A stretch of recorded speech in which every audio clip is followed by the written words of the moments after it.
Our story takes place in Cairo, Egypt, in the year 2013. We are told that a team of American archaeologists discovered a new pyramid buried deep beneath the desert. Then we see people causing chaos on the streets of Cairo. Outside the city, people dig near a pyramid.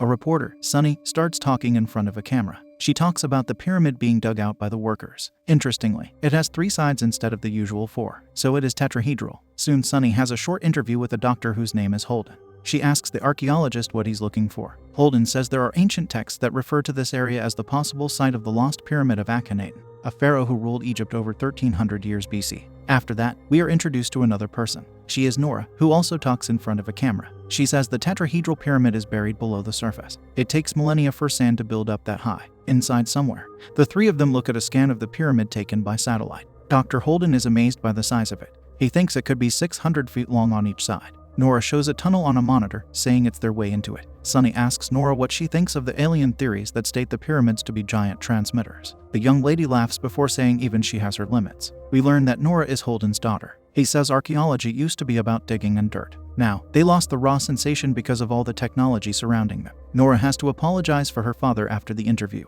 Since he bashes technology, he's essentially bashing people with cameras who make constant interviews. At night, we observe from the point of view of a rover riding along the sand. It enters Nora's tent to spy on her undressing. Eventually, she spots the rover and tells the man controlling it, Zahir, to get it out of there. The reason he allowed himself to spy on her while she was uncloaked is that he is her romantic partner. Then Zahir talks about the rover with some people. He informs them that it will be their first observance tool once they enter the tunnel to the pyramid. He is the crew's robotics engineer. On another day, a worker runs to Holden to announce that they have broken through. So the doctor runs excitedly with his daughter to the pyramid. Another worker uncovers some rocks, which causes powerful smoke to instantly come out, covering the area. The man who received the initial impact collapses. Later, Nora reports to her crew that he is alive. She says he got aspergillus from the inhalation of toxic air. Holden educates everyone that the word his daughter used is a fungus that is usually found in structures like caves or tombs. Nora says this pyramid they discovered could be much older than she had thought, due to its level of danger. Holden orders that no one goes near the pyramid without his permission. He also does not want anyone to use the word curse. Soon a man runs to Holden, whispering something to him.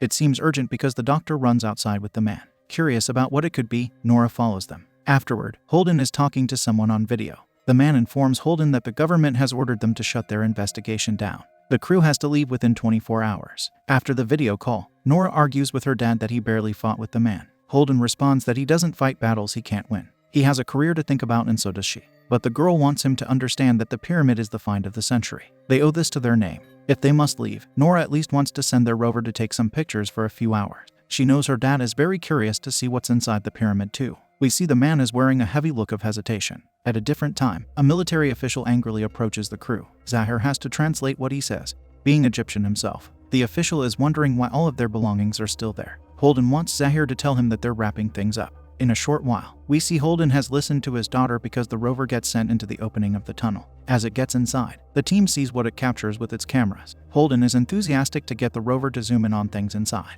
They find some messages that Zahir translates. He says they're just symbols to scare grave robbers. Soon the rover finds the symbol of Osiris. Nora comments that Egyptians considered him to be the first pharaoh. Then something runs in front of the rover, startling the crew. Holden thinks it could be a dog. Shortly after, something happens again, making the rover stop delivering footage. Since the machine went offline, Zahir says they have to retrieve it. Yet Holden forbids it. Zahir isn't about to leave the rover, which costs about $3 million. The money is not out of his pocket. It belongs to NASA and he knows the organization would not appreciate losing that money. So the doctor agrees to get it out of there. In the next scene, we see they all decided to go, all 5 of them. This includes a person named Fitzy, who is mostly unseen due to hiding behind a camera. The military official comes to them again. He is furious, instructing the crew that they can't go into the tunnel. They try talking to him, but not surprisingly for a man of his occupation, he is difficult. Zahir speaks to him alone in Arabic. When the man leaves, Zahir says they have 2 hours to collect the rover. Therefore, the team puts on masks and enters the tunnel. As they traverse inside, Sunny wants her viewers to understand that the last people who walked this tunnel perished thousands of years ago. Nora says the ancient Egyptians were about 5 feet tall. Because of that, she advises them to watch their heads. Zahir says he doesn't understand how there are no tracks from the rover. It could not have just vanished.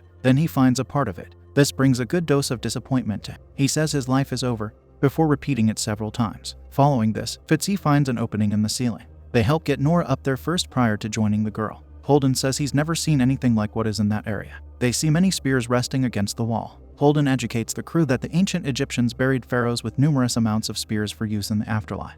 Nora finds a weapon on the ground that her father inspects further. It wasn't simply ceremonial like the spears, he says. It has witnessed battle. Shining ultraviolet light on it allows them to see the dried blood on the weapon. While Holden is walking away, his daughter brings his attention to the wire attached to him. He looks at it to say it must have snapped. However, Zahir says it's a high-tension wire, something like that doesn't snap easily. We start wondering what could have done that. Soon the crew returns down. None of them agree on the direction they came from. Sunny says they all look the same. If they had their wire, they would have known where to go. Without it, they are forced to pick a random path to walk through. Holden finds it strange that all the hieroglyphs on the walls are the same. It doesn't take long for them to realize they went the wrong way. To make things worse, Zahir discovers his rover sitting ruined in a corner. But that's still only the beginning of their bad luck. After a short while, the ceiling starts crumbling in addition to the floor cracking. Holden urges everyone to stay still. He adds that they have to back up one at a time. He wants Fitzy to go first. As the cameraman walks carefully, the floor cracks more. No matter how careful they try to be, the floor breaks and they fall to a lower level.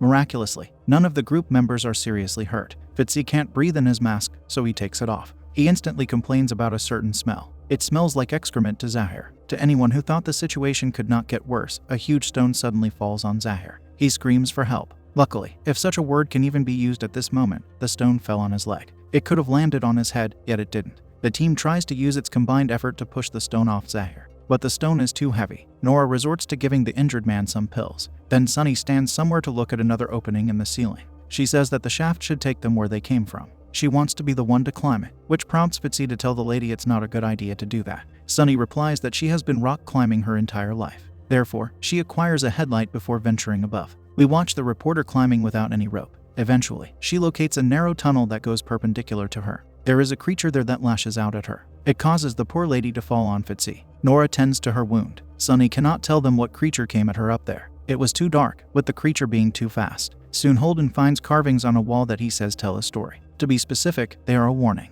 The doctor thinks they should stay there, thinking the military man will come looking for them. However, Nora says Zahir might not have long to wait. She advises that they move through the gate near the carving. Her father argues that the gate is there for a reason. He considers them to be out of place in destroying it. At that moment, Sunny yells for him to replace his archaeological mindset with a human one. Fitzy adding that them being trapped gives Holden no choice, except to listen to the group. When they remove a stone from it, Holden doesn't know if it's safe in there, mostly due to the air. Nora comes to Zahir to give him a flashlight. Crying, the caring girl assures him she will return. As the crew walks inside the new area, they hear a man screaming in the distance. They believe it's the military man, who they call Shaddad. With the screams continuing, Nora realizes it's Zahir who is emitting them, so she rushes to him and her dad follows. The duo returns to where Zahir was left, but instead of finding their engineer, they find his blood on the stone. Of course, Nora starts losing her mind. This is certainly not what she signed up for. There is a trail of Zahir's blood that leads into the same shaft Sunny climbed in. Holden has to comfort his daughter. Once they return to the other two, Holden informs them of what happened. They start thinking that he's lying to them because the four of them couldn't move that stone. Sunny alarmingly says that whatever attacked her took Zahir's life. There is now turmoil in the group. They can't see eye to eye. Sunny gets into a heated argument with Holden, which results in her yelling at him. Even her partner tells her to relax. He tries to talk some sense into the reporter. In a calmer state, Holden says they should find Shaddad. He wants Fitzy to go first, making the cameraman remark that he's a guinea pig. Then, he starts crawling through a narrow tunnel. The rest of the group follows him. Hearing noises, Nora alerts her crew that something is behind them. They start crawling faster in this tense moment, which has a claustrophobic element. Eventually, Shaddad meets the group at the end of the tunnel with a gas mask. He helps all of them get out. Afterward, he fires his automatic rifle at whatever was chasing the group. We see a few creatures get shot, yet several more of them jump out to run off. It's still uncertain what they are. Shaddad makes the mistake of looking into the tunnel. That is when a much bigger creature grabs him and pulls him inside. It breaks Shaddad in half, getting him into the tunnel the brutal way. This frightens the crew to the point of them all sitting closely together in the dark. They sit there for several seconds to hear more distant screaming. Once they collect themselves, they stand with their light turned on, looking at Sunny's face. Fitzy says her scratch has become infected. Holden looks at more hieroglyphs on the wall. He says they depict the final judgment. After a person perished, that person entered a room that contained Osiris along with a panel of judges. Near them was a massive scale. The god, Anubis, weighed the person's heart against Mot, the goddess of truth. If it balanced perfectly, the person passed into the afterlife. While filming him, Fitzy asks if Holden believes in this rubbish. The archaeologist looks at him to say the Egyptians believed it. Sunny has to urge them to keep moving, so they do. In a new area, Holden touches a stone that lowers itself upon his touch. Its lowering causes a stone wall to descend at their point of entry, blocking it. The man who is supposed to be the professional gets them in trouble. We must understand by now that the situation always gets worse. In this case, sand starts to pour out of mouths from sculptures on the wall. There are numerous amounts of those sculptures, meaning the group must run if they want to prevent getting buried. Although the rest of the group seems to be doing well in their movement, Nora soon finds it hard to keep up. Sunny is the first to free herself from that trap, entering an area that quickly shows her a pit full of spikes. She turns around and Fitzy bumps into her, making her fall into the pit. In the meantime, Holden tries to help Nora, who is stuck in the sand. Fortunately, Sunny did not lose her life, but she seems almost there after being impaled with 2 terrifying spikes. Then, those creatures come to her. They start biting the helpless lady. Thankfully, Holden manages to pull his daughter out. Seeing Sunny's miserable situation, the doctor throws a flare into the pit to scare the creatures away. He gets the help of Fitzy to tie a rope around a pillar. With that, the group descends into Sunny's area to help her. All 3 of them try lifting her from the spikes. Unfortunately, the reporter screams in immense pain. Holden informs them that if they take her off the spikes, she will bleed to her demise. Yet it looks like that's what happens to her regardless. Fitzy can only cry at having lost his partner. Soon Nora notices something on her father's neck. Fitzy thinks it's the fungus the digger got previously. Holden doesn't deny it. He also says if he's infected, they all will be. As they continue walking, Nora says she believes the creatures are Sphinx cats. Her dad guesses that they survived for thousands of years because they ate each other. Each generation was feeding the next. Shortly after, the trio finds another opening overhead that brings them to a room they have already been to.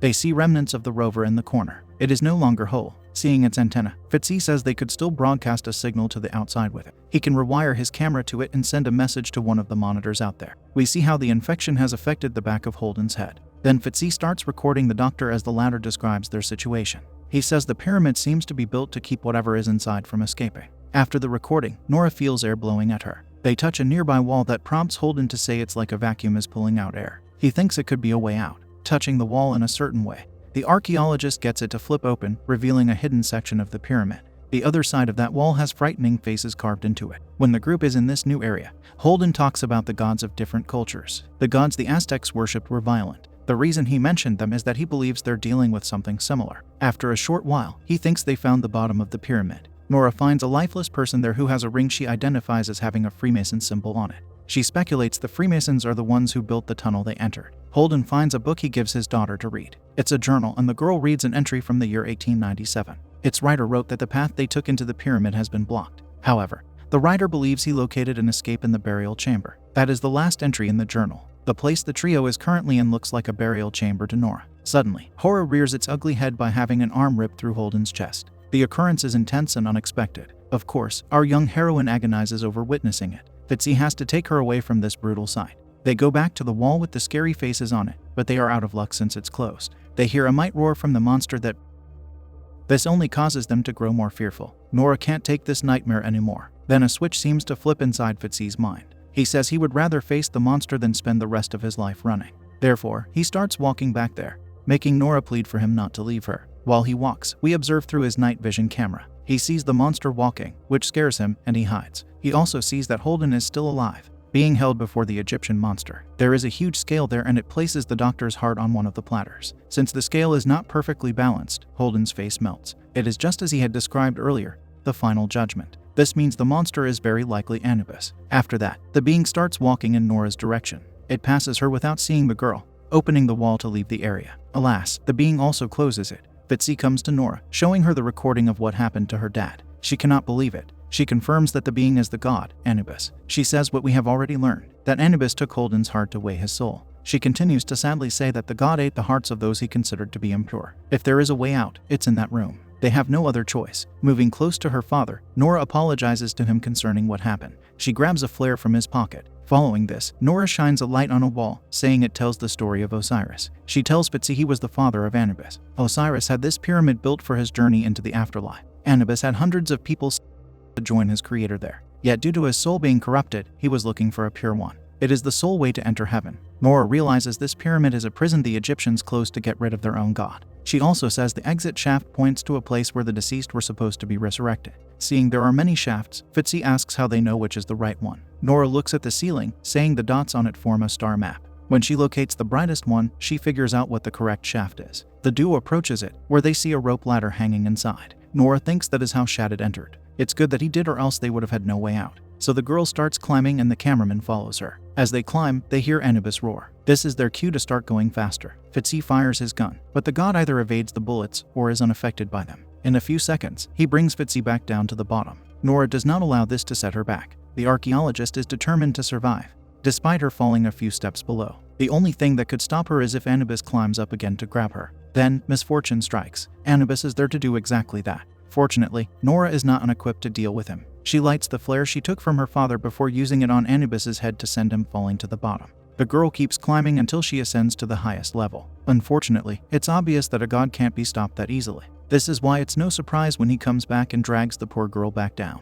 Later, she wakes up restrained to the huge scale like her dad was. Fitzai lies on the floor, getting his head stepped on by Anubis. While the god places a stone item on one platter, Nora tries to cut the rope around her wrists with a knife. Soon he reaches for her heart by placing his nails on her chest. Thankfully, our heroine frees herself prior to slicing Anubis with her knife. Trying to run, her path gets blocked by those little creatures. However, instead of attacking Nora, they jump on Anubis. As he deals with them, Nora tries to give the ladder another shot. She summons her strength to climb hundreds of feet all over again. After she completes the climb, Nora traverses through the dark pyramid until she enters the cave tunnel. That is where she loses consciousness. An unknown amount of time later, she wakes up with sunlight shining her way. A child approaches her. Nora is alive, but one side of her face is visibly injured. Sadly, the child gets Anubis. This is how it ends. We don't get to witness it, yet we should expect that Nora will lose her life in that pyramid she was so curious to enter.